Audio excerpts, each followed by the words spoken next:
म्हणजे तुम्ही जेव्हा सल्ला देता वगैरे त्यावेळेस वापरतात. जसं की तू अभ्यास करायला पाहिजे. तू अभ्यास केला पाहिजे. You should study.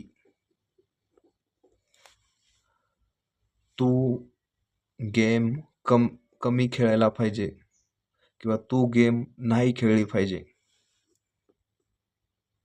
You should not play mobile games.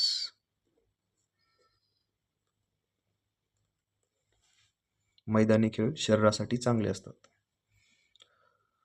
मग तू मैदानी खेळ खेळायला पाहिजेत. You should play ground games. Ground sports देखील म्हणू शकता.